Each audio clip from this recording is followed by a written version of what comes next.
Boa noite, irmã Conceição, Anabela, Angélica e todas as meninas que estão e as que vão ouvir depois. Boa tarde.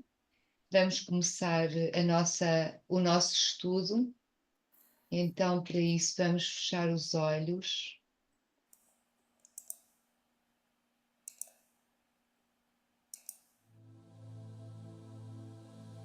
Vamos colocar os pés bem assentos no chão.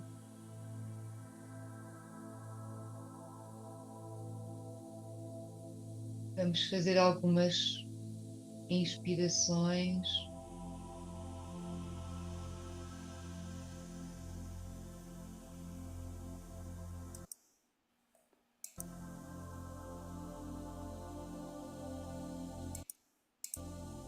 Vamos nos ligar como almas.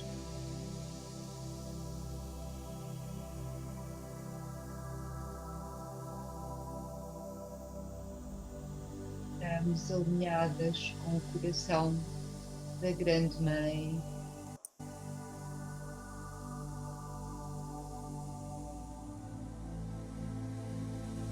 E como almas vamos pronunciar a grande invocação. Desde o ponto de luz da mente de Deus. Que a luz aflua às mentes dos homens. Que a luz desça sobre a terra.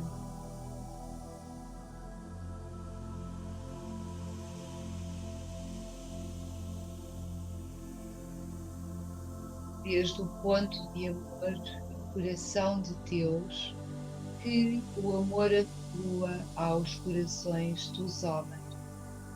Possa Cristo regressar à terra.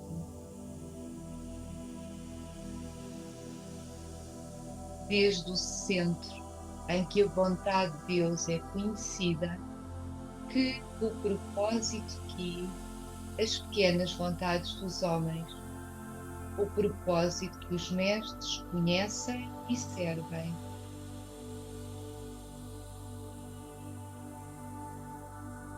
Desde o centro a que chamamos a raça dos homens, que se cumpra o plano de amor e luz e se cele para sempre as portas do mal. Que a luz, o amor e o poder restabeleçam o plano sobre a terra.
Podemos então avançar. Nós gostamos sempre de respeitar o momento de silêncio, como nos recorda Mestre Moria, antes de cada serviço, façamos silêncio. Já está feito. Olá, Dani. Já sabes, querida, quando quiseres falar, é só abrir o microfone. Nós estamos a estudar os raios, mas a Anabela já vai fazer a introdução. Então, aí vem o nosso Paulo. Vamos deixar entrar Paulo.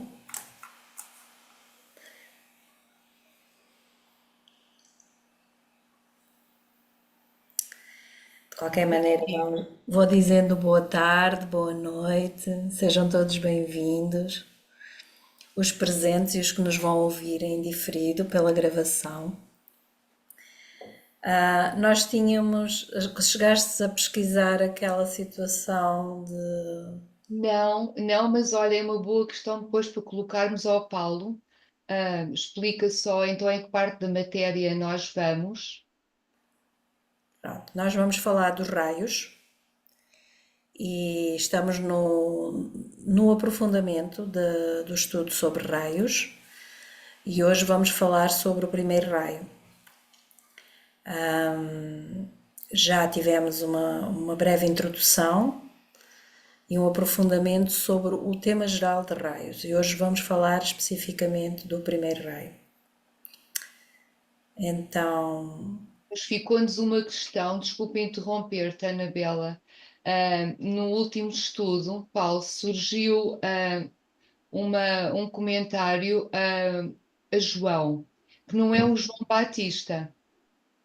E nós não soubemos responder porque eu não tenho conhecimento de quem é que é o João, que não é o João Batista. Foi a Irma que colocou a questão e eu fiquei de ir pesquisar, mas pensava que encontrava nos trabalhos de Hércules, que na parte final vem sempre uma menção atribuída a um dos discípulos, a um dos signos, mas não. Só sei mesmo do João Batista. Não sei se Paulo tem algum. bom, eu vou só colocar a questão. A questão é porque nós, quando estivermos a falar de uma forma geral sobre os sete raios, aparece uma menção de São João que viu as sete luzes, ou as sete luzes divinas, ou os sete senhores divinos ao lado do trono. E, e nós depois não conseguimos explorar muito a situação porque o meu conhecimento é assim deste tamanho e então não deu. Tenho Namastê. Boa noite. Vocês me ouvem bem? Sim, sim, Paulo, perfeito. Falar dessa passagem é uma coisa muito profunda e rica. Então você tem o João Batista, aquele que é primo de Jesus e batiza ele, e você tem o João Evangelista, que é discípulo dele, que é conhecido, até na espiritualidade tem ciúme, né? Como o discípulo mais amado. Ou Mais que, seja, Paulo? O discípulo Mais, mais mais que? amado. mais Ah, amado. Vê se pode um negócio desse, coitado de Jesus, que ele amava mais João. E João é aquele, às vezes, que na Santa Ceia, ele está assim, encostado na cadeira, no lado de Jesus. A ligação dele é tão forte porque aí tem várias interpretações, né? Eu vou falar de João, se vocês me permitirem, e depois a gente fala do ensinamento, ok. porque isso é muito rico. O Cristo, ele chama gêmea de Maria, a mãe, né?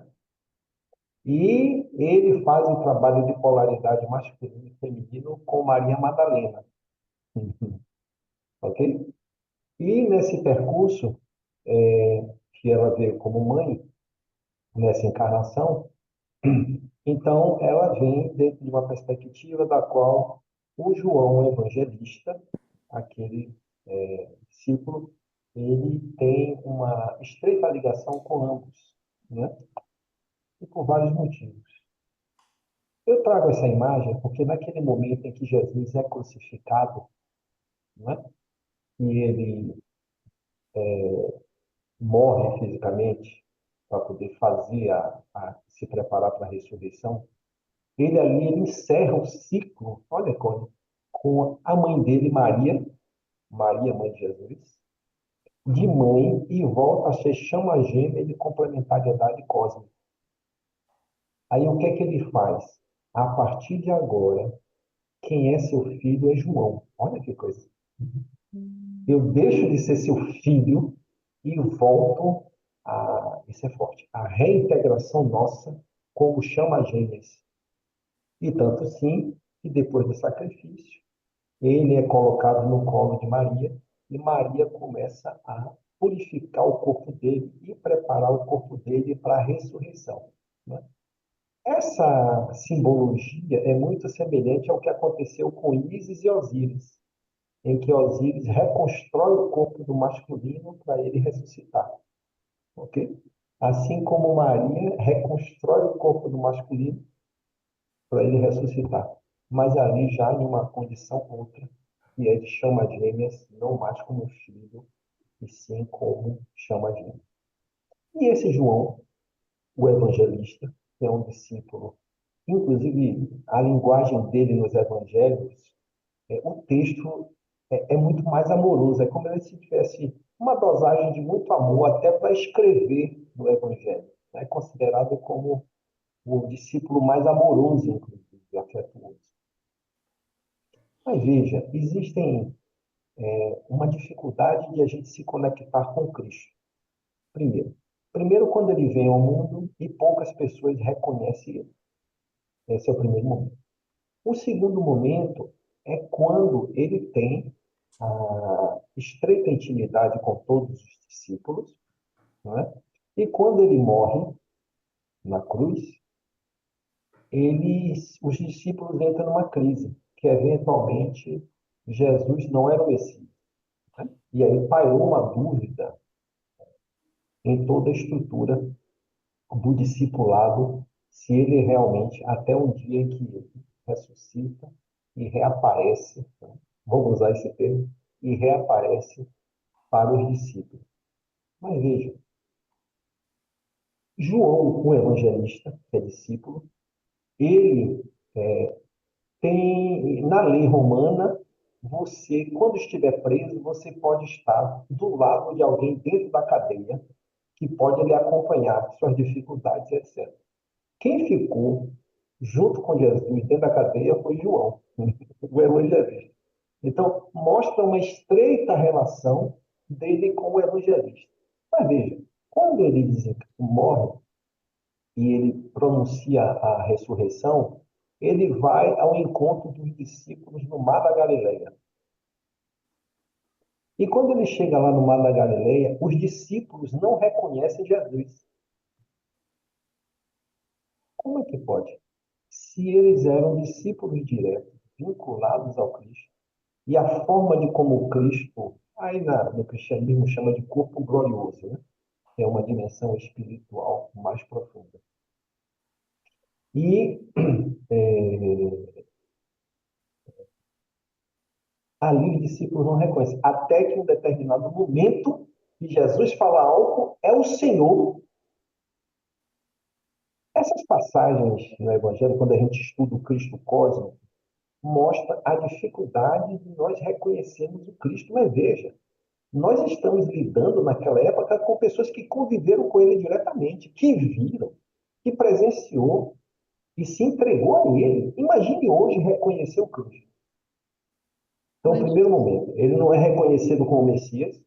Segundo momento, os discípulos têm dificuldade de reconhecer depois que ele ressuscita. E o terceiro momento mais difícil, João. João estava com aproximadamente já 80 anos. Ele estava na ilha de Patmos, que é a miséria da miséria, local onde tinha escravos e etc.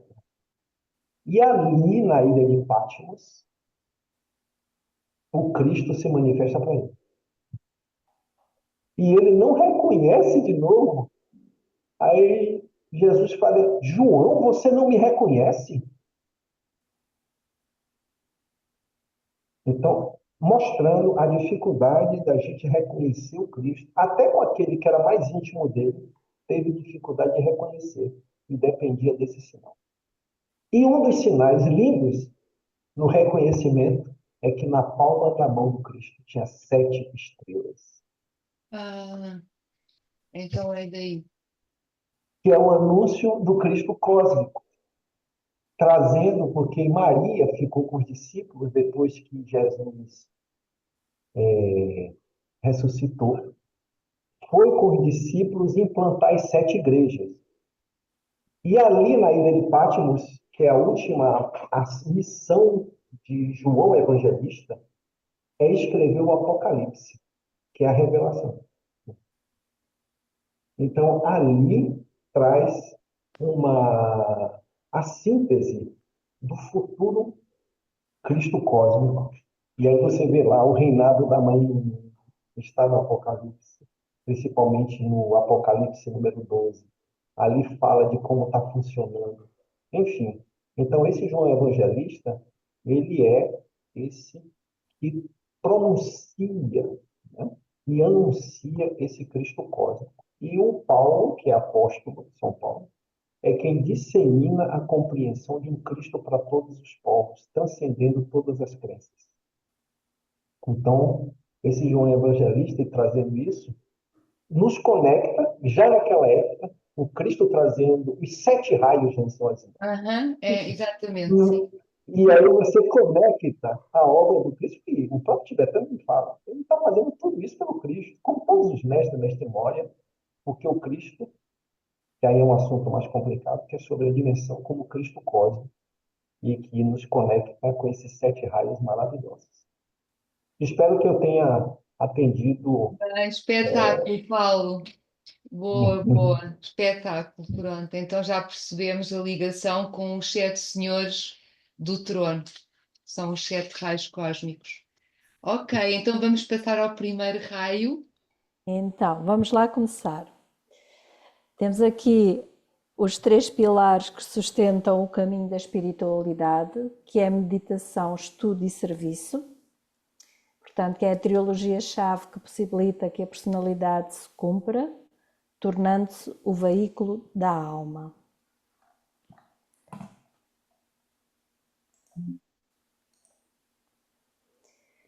E o que são os raios?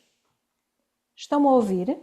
Perfeitamente, Ana Ok. Bruna. É porque no outro dia os meus fones não estavam a funcionar muito bem. O que são os raios? Eles foram descritos como os canais através dos quais flui o ser divino e as 7 modificações principais ou características predominantes de vida. A palavra raio pode ser definida como um nome para uma dada força ou tipo de energia, com ênfase na qualidade que essa força exibe mais do que na forma que ela cria. Estes 2 parágrafos estão descritos no Tratado sobre os 7 Raios, de Alice Ann Bailey. Só lembrando, desculpa, Anabela, entenda-se Tratado sobre os 7 raios, psicologia esotérica. Psicologia esotérica.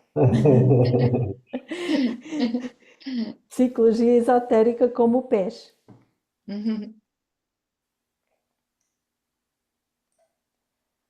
A palavra raio, usada normalmente para os 7 tipos de energia, é hoje um termo aceitável, dado que estamos acostumados aos conceitos de raios cósmicos, os raios nas mãos do Cristo. E os físicos descobrem, para além da luz, uma escuridão energética cheia de raios ultravioletas, raios-x, raios gama e um mundo de outras forças. No entanto, chamá-los de 7 espíritos, como fez Platão, não só é mais descritivo, como também mais preciso, pois eles são, verdadeiramente, forças vivas, energias fluindo à volta e dentro de nós, como um poder total, como a vida una, que desenvolve e motiva tudo.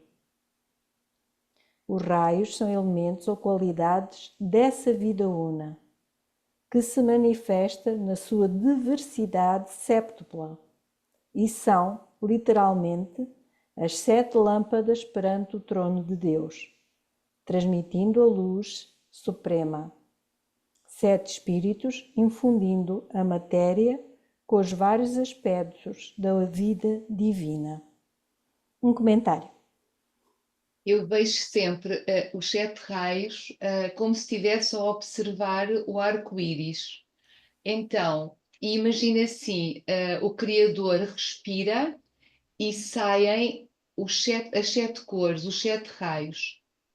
E, mediante o dia, a época, um dos raios vai sobressaindo mais do que o outro. Eles estão sempre lá, mas atualmente, se nós olharmos, vamos ver o sétimo raio a vibrar mais fortemente. Há 2000 anos atrás e ainda olhávamos e víamos mais o sexto raio, ou seja, uma cor, eu acho que o sexto raio é um azul, não é? O mestre tibetano atribui ao sexto raio, não, Rosa, é cor o de rosa, rosa. é o rosa, é o rosa. Então, para mim é muito fácil, como tenho facilidade em visualizar, imaginar sempre este espetáculo lindo no céu do arco-íris e sempre há uma ou outra cor que pulsa mais. Deus respira e os sete raios são ativados, que vão tocar os nossos centros e os raios que nos compõem, não é? Está linda essa imagem, Lúcia. E eu acrescentaria também dessa ampliação também que a gente está fazendo. Na geometria, o raio é o quê? Ele liga o centro com a extremidade do círculo. Não é isso? O É isso centro com a mesmo. extremidade do círculo, não é? Então, geometricamente, inclusive, são os raios de uma roda, né? Se não tiver os raios de uma roda, a roda não anda. Ó, o círculo. Então, é a garantia de que esse centro está conectado com a extremidade, com o que é externo. Isso na geometria. E também, já nessa perspectiva, é um impulso de forças, né? E é interessante porque quando a Helena Blavatsky traz a revelação dos mestres de sabedoria, ela traz a dimensão dos mestres na perspectiva pessoal, na estrutura arquetípica dos mestres, né? Enquanto Alice Bailey, ela vai para o transcendental, né? Que são as manifestações dos raios que os mestres operam com a hierarquia, né? Então, o imanente, né? Que Uhum. encarna, Helena Blavatsky traz, e Alice Bailey traz o transcendente. Olha, transcendam os raios, os mestres, eles canalizam esses raios. Mas por que também ela traz a perspectiva dos raios? Porque nós estamos tratando de psicologia esotérica. E psicologia esotérica não é o indivíduo, é o grupo, é a hierarquia. Obrigada. Perfeito, perfeito. Já agora aproveitamos, Conceição. Eu sei que tens sempre dificuldade em ligar o microfone, mas pronto, fica aqui o convite. Se quiseres aprofundar esta matéria, nós quinzenalmente nos nossos encontros do PES, estudamos a psicologia esotérica. Alguma coisa depois podes falar connosco por privado e posso-te explicar mais sobre o nosso estudo quinzenal. Então vamos para o primeiro. Vamos começar. Queres ler, Lúcia? Pode ser. O primeiro, o segundo e o terceiro raios correspondem à natureza tripla atribuída por quase todas as religiões à divindade. Estes aspectos podem ser apresentados de diversas formas. Já tínhamos referido na aula anterior que os três primeiros raios são os raios do aspecto: o pai, o filho e a mãe. Então, primeiro raio, palavras que lhe são atribuídas: é o pai, vida, espírito, propósito e vontade. Então, sempre que tivermos perante estas palavras, já sabemos que se refere ao primeiro aspecto, ao primeiro raio, ao fogo elétrico. Segundo raio, filho, alma, consciência, qualidade e amor. Terceiro raio, a mãe, a forma. Espírito Santo, aparência, forma, expressão e atividade. Ou seja, primeiro raio, fogo elétrico, como aprendemos no fogo cósmico. Segundo raio, fogo solar. Terceiro raio, fogo por fricção. Estes três raios são considerados como primários, ou mais importantes, enquanto o quarto, o quinto, o sexto e o sétimo são mais qualitativos e conhecidos como os raios menores ou sub-raios. São diferenciações do terceiro raio, da inteligência ativa, que está relacionado com a descida da vida e da consciência à forma. Irmã, tens alguma dificuldade? Queres perguntar alguma coisa? Sim, agora vou perguntar, quando aqui são diferenciações do terceiro raio, a inteligência ativa que está relacionada com a descida da vida e da consciência à forma. Aqui tenho um bocadinho de dificuldade, da descida da vida e da consciência à forma. Ok. Paulo, quer falar alguma coisa sobre o espírito que se junta com, A ver o Paulo. com a consciência e que trazem então a luz, à matéria, à criação? Eu estava lembrando aqui de uma definição que Shiri Aurobindo e Mira Alpassa dá, que a consciência é resultado do aprendizado, né, da experiência humana e do espírito na matéria. Aí você tem a consciência, né? Então, você está o tempo inteiro. Se a gente puder observar, graficamente aqui, a explicação já está, né? Uhum, Porque o terceiro raio é o que manifesta, né? O Espírito sim. Santo, a aparência, a forma, a expressão, é o que a Agni Yoga chama de matéria lúcida, né? E é interessante que ele fica entre o pai e o filho, porque só pode ter isso se tiver o aspecto da manifestação da existência, que é a alma. Então, quando vocês são diferenciados do terceiro raio, é inteligência ativa, que é um termo que é utilizado na classificação da psicologia esotérica, né? Então, está dizendo que tem inteligência ativa e inteligência passiva, que não é negativo. Ativo é que tem uma intensidade da manifestação de atividade, que está relacionado com a descida da vida e da consciência forma. O que é vida? É o espírito. O que é consciência? É a alma. E que desce a forma, que é a personalidade, na dimensão humana, né? E esses raios, eles são considerados os raios internos. E aí depois tem os raios externos, que são os raios de atributos, né? Me fugiu agora o termo. Atributos e qualidades, né?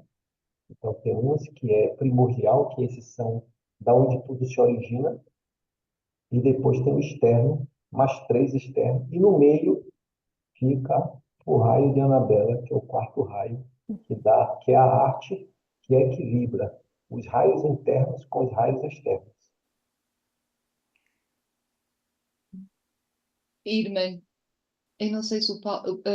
Posso só dizer uma coisa? Sim, irmã, então, vê assim de uma maneira muito simples. O primeiro raio é o espírito. Pronto. O segundo raio é aquilo que nos foi incorporado, que fez de nós seres pensantes, a alma, a consciência. E o terceiro raio, então, é a forma, é como tudo isto se manifesta, é a personalidade, como o Paulo dizia.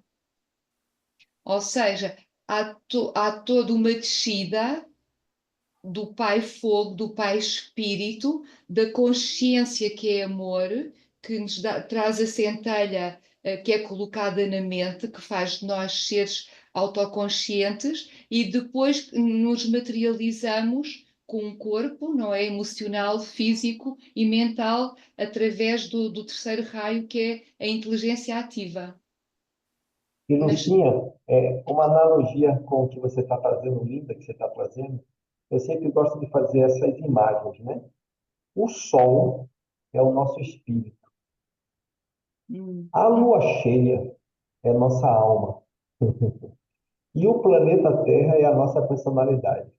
Você vê que quando a gente está olhando para a lua cheia, a gente está contemplando a luz da lua, não é a lua.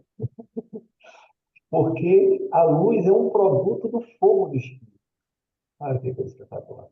E essa integração que o mestre tibetano pede, que é a ponte de Antacarana, que é a junção desses três aspectos, aí você tem tudo devidamente alinhado. Eu Oh, acho Paulo, isso. mas também podemos associar a mãe do mundo ao terceiro raio, porque é a grande forma, é o útero que acolhe tudo e que dá a Sim, forma.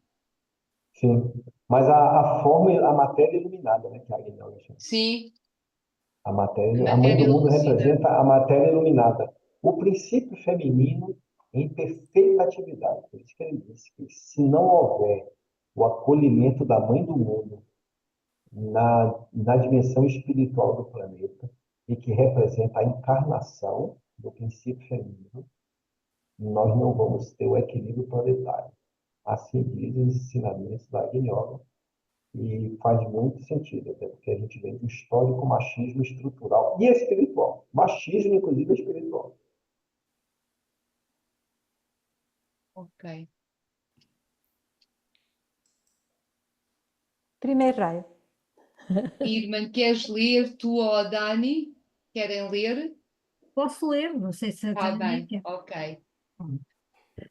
Ah, vontade e poder é um dos raios mais facilmente reconhecíveis, tanto em nós próprios como nos outros. Embora seja um raio difícil de compreender, a verdadeira natureza da vontade permanece um mistério para o homem. Está ligada à sua natureza essencial e ao objetivo da sua existência. E isto, por seu turno, está ligado à grande roda de vida total, de evolução e do desígnio de divindade. E qual de nós pode reconhecer isso? Este raio é geralmente expresso através de características que são todas demasiado conhecidas, tais como a intencionalidade, o impulso, a autoafirmação e a dominância.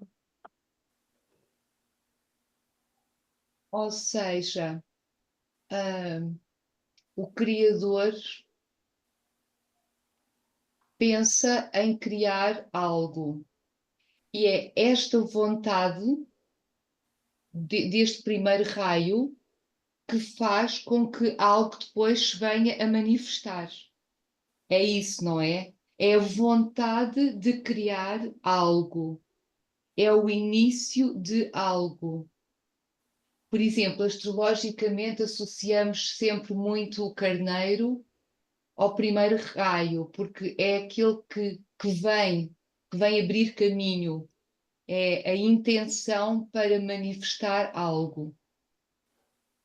É assim que eu vejo, de uma forma muito simples, logo a entrada do primeiro raio.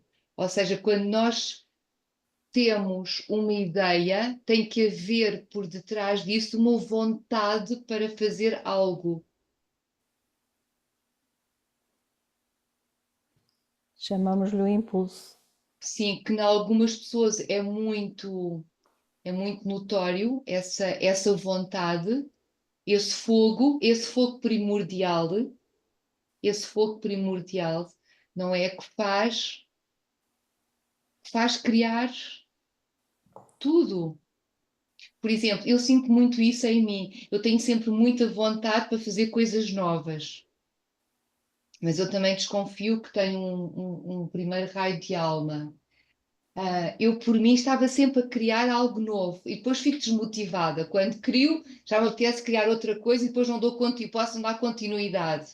E aí já é um segundo raio que cuida, que agarra nesse impulso, nessa primeira vontade e que cuida amorosamente para a manifestação. Não sei o que é que querem dizer mais sobre o primeiro raio, assim. Aliás, aquele primeiro quadro, podes voltar lá atrás, Anabela, só para irmos. Ok, o Pai, que é o fogo ígneo, o primeiro fogo, o fogo primordial, a vida, o espírito, o propósito e a vontade para ser, a vontade de ser. Aliás, até é uma expressão que o mestre tibetano usa muito para o primeiro raio, vontade de ser. Ok.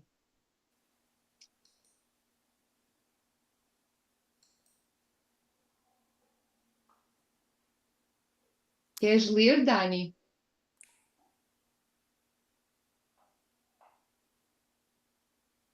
Só se conseguires, se não tiveres, se tiveres dificuldade em ler, não faz mal. É porque quando a gente lê, é mais fácil interiorizarmos, mas se tiveres dificuldade, não faz mal.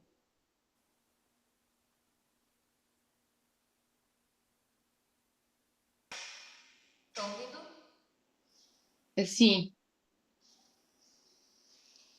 Eu ia falar primeiro sobre o fogo, né? Eu acho que teve, quando Jesus retornou ao campo angélico, vamos colocar assim, eu acho que ele entrou com o sol, né? Eu acho que ele ficou de frente para o sol, algo assim. Não sei se eu estou errada, mas eu acho que ele foi, né, de encontro ao sol. Então eu acho que vocês falaram aí do fogo, né, do solar. Eu acho que Jesus se comunicou com esse fogo. Eu não sei se está correto.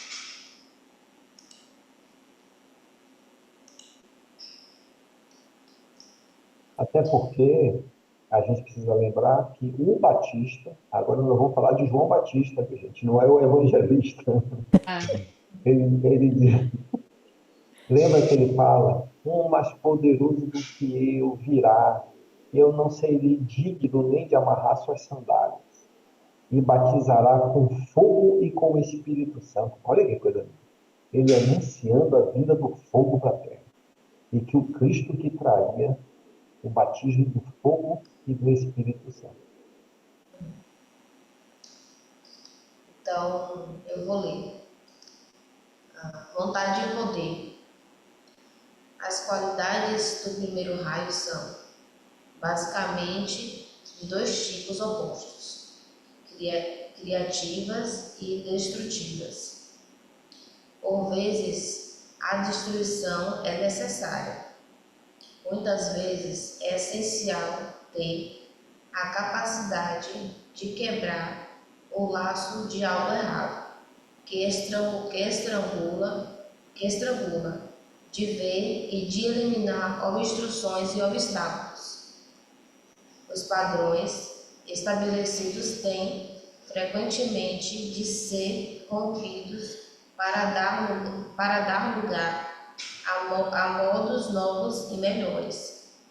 Formas ultrapassadas têm de ser destruídas para que novos possam ser construídos. isto é maravilhoso. Só pode haver o novo quando o velho é destruído, não é? Shiva. É Shiva que vem para destruir e construir. Por isso é que o primeiro raio também está muito ligado com o sétimo, não é? Porque os dois, em paralelo, destroem, mas constroem novas formas de beleza e cada vez mais beleza. Eu sugeria uma coisa, como todos nós vamos assistir a um encontro agora às 9 horas na Casa Roosevelt, eu sugeria que ficássemos aqui e que passássemos à parte meditativa. Pode ser? Pode. E para o próximo encontro continuamos com o primeiro raio e se calhar vamos entrar no segundo. inspirado na provocação de João Evangelista, eu separei uma música que retrata nesse momento em que João vê as 7 estrelas. Porque a vida de João é uma vida de, entre aspas, né, de solidão, quando ele fica na ilha de Fátima. Deixa eu ver quanto tempo tem a música. Tem 4 minutos. Né? Se der Ok. tempo, eu Dá quero oferecer. tempo e depois eu faço a meditação mais pequenina, termina a música e eu entro para a meditação. Está bem? Então tá. Paulo está Então como você anfitrião. Pronto. Eu vou interromper o compartilhamento, se calhar, senão não consegue Sim. compartilhar, né? Isso. Essa é uma música que retrata para mim com muita clareza esse encontro do Cristo. Uma música popular brasileira, uma MPB.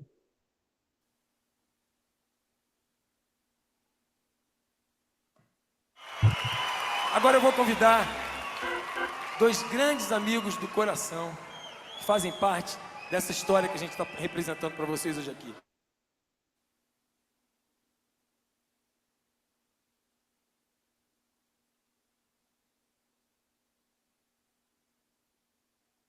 Paulo parou, Paulo está. Pois, foi a internet do Paulo, Anabela? Deve ter sido. Foi porque ele bloqueou. O silêncio me traz, me leva a sonhos tão vazios. Já nem sei mais de manhã, buscando a minha paz. Meu desejo vai te procurar. Eu tenho a luz das estrelas na palma da mão, mas tudo que eu mais quero é o seu coração. Eu posso andar no arco-íris da prata ao luar, mas no céu azul, no azul do mar, quero poder te tocar.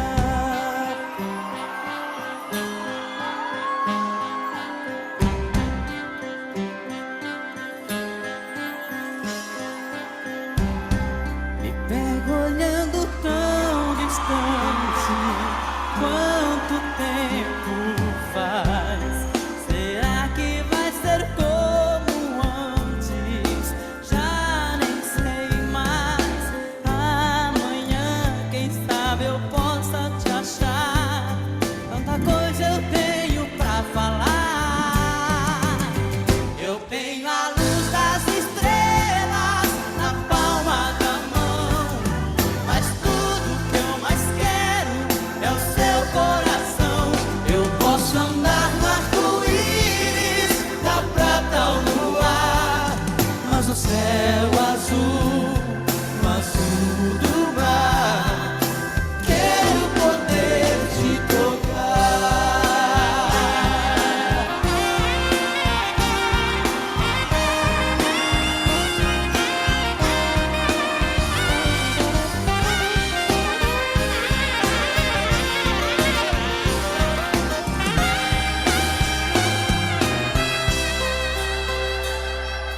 Amanhã, quem sabe eu possa te achar. Tanta coisa eu tenho pra falar. Eu tenho a luz das estrelas na palma da mão, mas tudo que eu mais quero é o seu coração.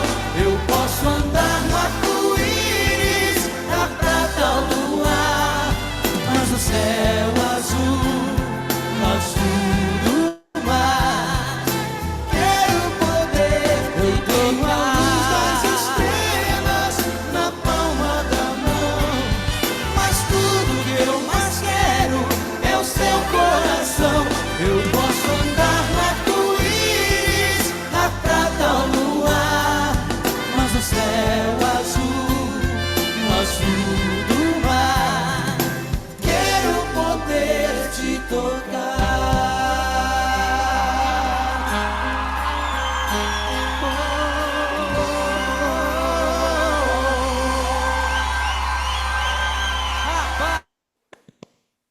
Já não precisamos de alinhamento, vamos passar diretamente ao momento meditativo, porque já nos alinhamos com as 7 estrelas e com a Ursa Maior, com certeza.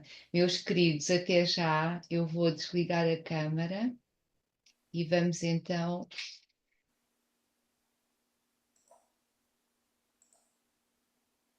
Meditação refletiva sobre a preparação para o reaparecimento do Cristo.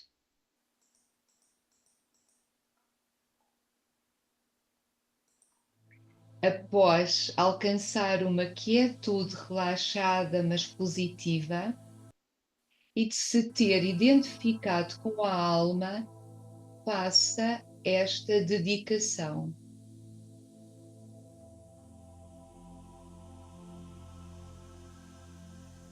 Esquecendo todas as coisas do passado, eu esforço-me pelas minhas possibilidades mais elevadas.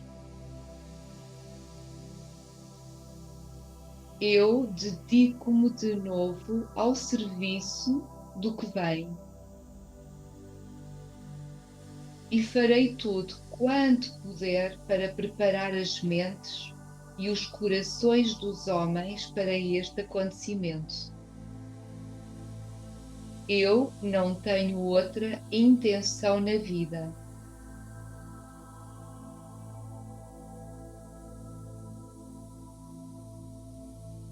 Visualize a situação mundial o melhor que possa e em termos do vosso interesse mundial mais importante e com todo o conhecimento dos problemas mundiais que possua.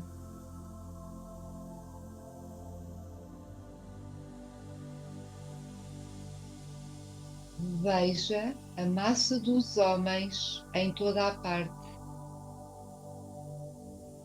a brilhar com uma luz fraca, e aqui e ali pontos de luz mais brilhante, onde membros do novo grupo de servidores do mundo e homens de intenção espiritual e de corações amorosos trabalham para os seus semelhantes.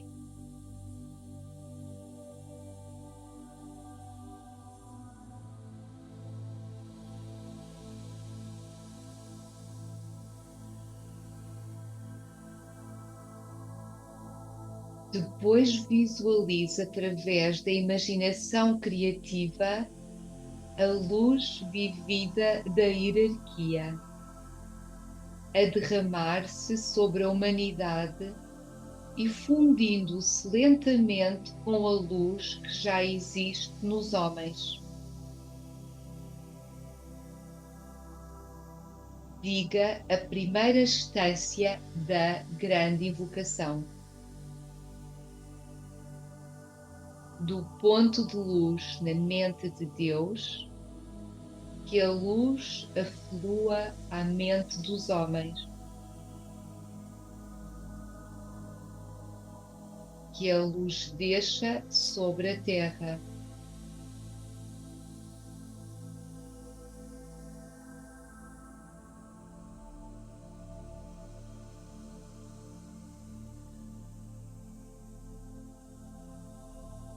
ponder sobre o reaparecimento do Cristo.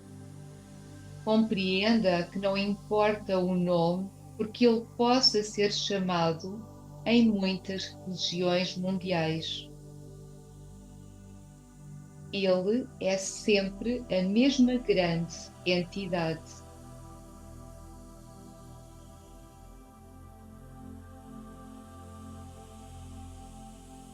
Reflita e conjeture sobre os possíveis resultados do seu reaparecimento.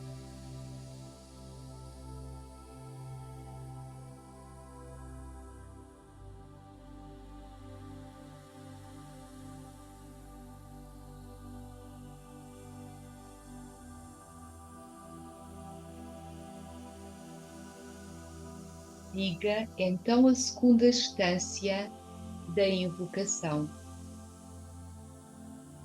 Do ponto de amor no coração de Deus, que o amor aflua aos corações dos homens. Possa Cristo regressar à Terra.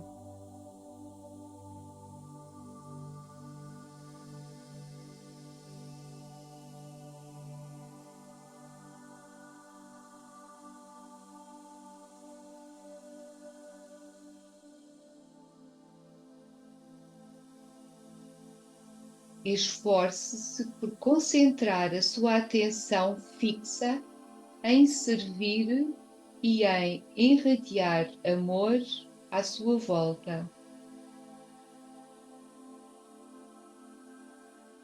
Servir e em irradiar amor à nossa volta.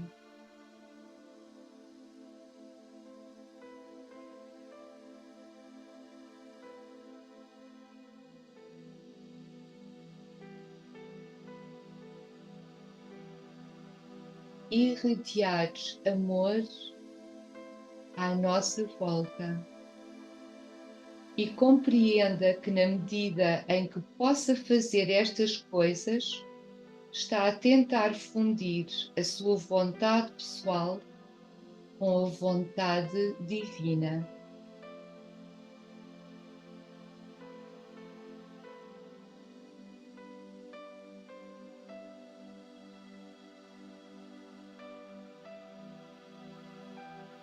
Diga então a terceira estrofe da invocação. Do centro, onde a vontade de Deus é conhecida, que o propósito guie a fraca vontade dos homens, o propósito que os mestres conhecem e servem.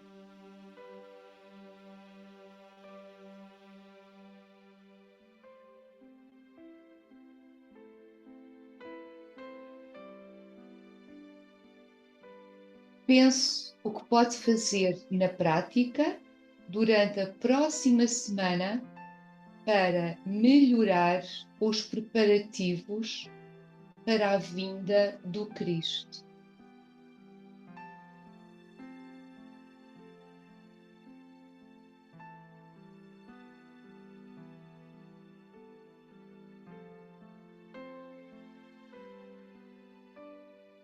Nós sabemos da necessidade, ó Senhor, de vida e de amor. Toca de novo os nossos corações com amor, para também nós podermos amar e dar.